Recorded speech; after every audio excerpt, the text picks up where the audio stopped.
તો બીજા એક 200 રૂપિયા સોકવાથી મહેમાન આવેલા એમના તરફથી આવે છે બોલો રામા પીરની જય બીજા એક 400 રૂપિયા એ પણ સોકવાથી મહેમાન આવ્યા છે જોવાય એમના તરફથી આવે છે બોલો રામા પીરની જય એક 2100 રૂપિયા અમૃત બોરવેલ એમના તરફથી 2100 રૂપિયા આવે છે બોલો રામા પીરની જય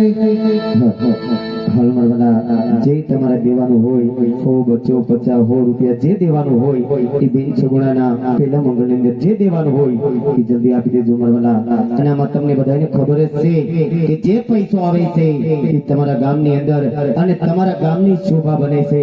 કેવું મસ્ત મંદિર બની ગયું કેટલી સારી જગ્યા છે ભલામણા પણ તમને બધાને ખબર છે કે આ મંડળ વાળા રાતની મહેનત કરે છે કોઈ પણ એક પણ રૂપિયો લઈ જતો નહીં તો રામદેવ પીર બાપાએ અને આ ખોડિયાળે જો કઈ આપ્યું હોય ને તો થોડું ઘણું વાપરજો અને બધાય રામદેવ પીર બાપાને પ્રાર્થના કરજો પહેલી તારીખ આવે ડુંગળીમાં સુધારો કરો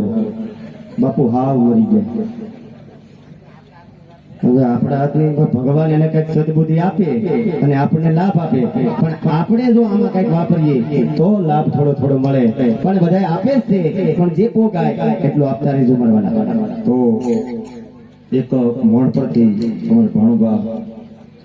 નિલેશસિંહ વાળા એમના તરફથી 300 રૂપિયા આવે છે બોલ રામા પીરની જય અને કોઈ પણ એવી ઈચ્છા થાય કે અમારે ફરમાઈશ આપી છે તો મેં મર્યાદિત ફરમાઈશ લઈ છે કોઈ ફિલ્મ ગાણા લેતા નથી તો